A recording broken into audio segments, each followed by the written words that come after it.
We showed you this potential payroll fraud with timesheets in our surveillance video. But as we discovered that possible fraud, we always filed a subsequent request for the tickets that trooper issued. Those proved to be valuable requests, as you'll see in our next story as we continue our investigation into the highest paid trooper in the state, Daryl Thomas. September 6th of this year, traffic tickets show Trooper Daryl Thomas wrote a citation at 10:45 in the morning. Now, how is that possible? The guy got a different... Oh, my goodness. Not possible because at the time Thomas says he wrote that ticket in St. Charles Parish, our undercover surveillance spotted his car about 40 minutes away at his Harvey home. Wow, that's unbelievable. The next day, September 7th, Thomas claims he wrote a ticket at 11:10 a.m., the same time our undercover surveillance unit recorded his car at his house. Fast forward to 11:45, Thomas still at home, but once again he claims he wrote another ticket. What does this tell me? The first one wasn't a negligent mistake. These findings had us digging deeper into Thomas's tickets. Daryl Thomas is the highest paid law enforcer in the state. He makes $240,000 a year. More than half of it comes by way of overtime. Much of that is earned through the LACE program.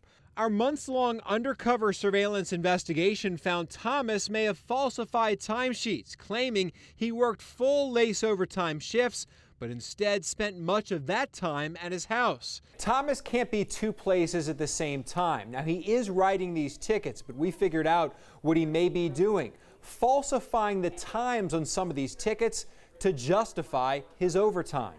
I normally watch my speed. James Flick helped us figure it out. Here's the ticket he received in St. Charles Parish in January of 2016. It just so happens that's one of a handful of days we requested all of Thomas's tickets from state police. According to the tickets state police sent us, Flick received the citations at 2000 hours, or 8 at night. The trooper indicates that he wrote the ticket at 8 at night.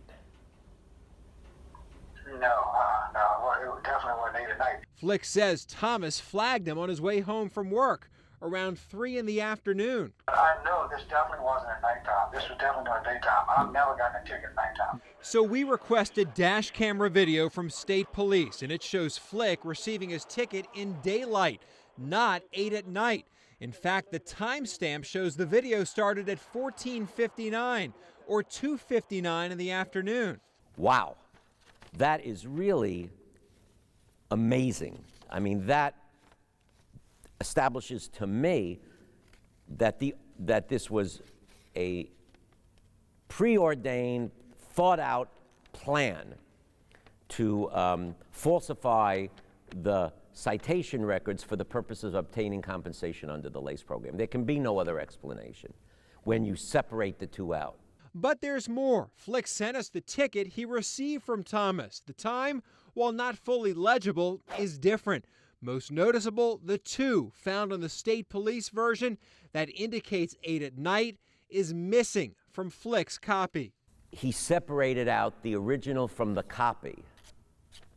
That's the only way this could happen. That January day, Thomas worked a 3 p.m. to 9 p.m. LACE shift.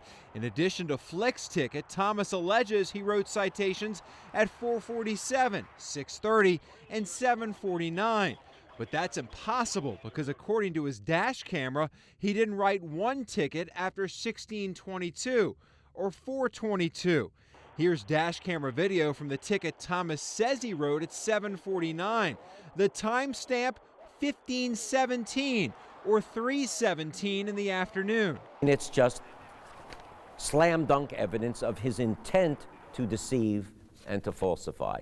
And in any criminal matter, intent is important. It seems to me this establishes his intent both to falsify, which is itself injuring a public record, that's a separate crime, but also to aid and abet him and support his efforts to engage in theft by submitting falsified timesheets for the LACE program. According to dashcam timestamps, Thomas wrote 2 of those January 2016 tickets before 3 o'clock, before his LACE shift even started. The B on the ticket indicates it's a LACE ticket, but Thomas wrote them while on his regular state police shift. Can you work lace when you're working a regular shift too? Absolutely not. You can't write a lace ticket during a regular shift? Absolutely not. On November 25th of 2016, there's the B on another Thomas lace ticket, the time 13:50 or 1:50 in the afternoon. But Thomas's lace shift didn't start for another hour and 10 minutes. Thomas's lace shift that day ended at 11 p.m. According to tickets, Thomas wrote 4 near the end of his shift, 20:30 or 8:30, and also around 8:40, 10:20, and 10:40. But dashcam video timestamps provided by state police show Thomas wrote his last ticket at 5:50, well before the times on those last 4 tickets. 4 more citations Thomas alleges to have written late into his lace shift. That dash camera video indicates he wrote much earlier. Well, there's obviously a difference between writing down the wrong time and it's a mistake that you wrote down the wrong time. Now, if you're intentionally writing down the wrong time on citations, then that's of grave concern to us. The time that someone gets stopped and gets issued a citation for a violation, that's the time that needs to be on the document. And if it's not? It's a criminal offense. One potential crime, injuring a public record. Punishable by up to 1 year in prison and a fine for every time you do it. We found 11 different instances of potentially falsified ticket times. And I bet if you go back long enough, you'll find dozens and scores of these things. We tried to find more. We looked closer at July 5th, 2016. Thomas worked a late shift from 3 to 11 p.m. What seems strange, Thomas wrote tickets quickly, almost every 5 minutes.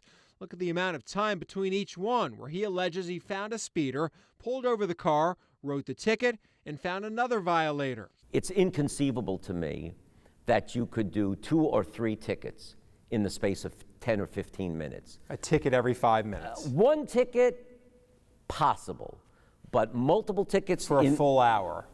12 tickets in an hour, it's not physically possible. Unless you're standing there and you're just waving 6 cars over at a time. Thomas alleges he wrote most of his tickets between 3 and 4, and then pulled over one more violator near the end of his shift at 9 p.m. We requested dash camera video from that day, but state police told us it wasn't working. The act of falsifying a ticket is a crime, but Tulane law professor Joel Friedman says that, combined with allegations of payroll fraud, could build a significant case for investigators. 1 could be a mistake, but this pattern can only be explained as an attempt to cover up and justify the falsification of the timesheets. This is part of a criminal enterprise by this trooper of engaging in theft. A parish district attorney tells state police, don't expect a check. I expect those troopers to be enforcing the law. More fallout and more findings from State of Unrest when we return.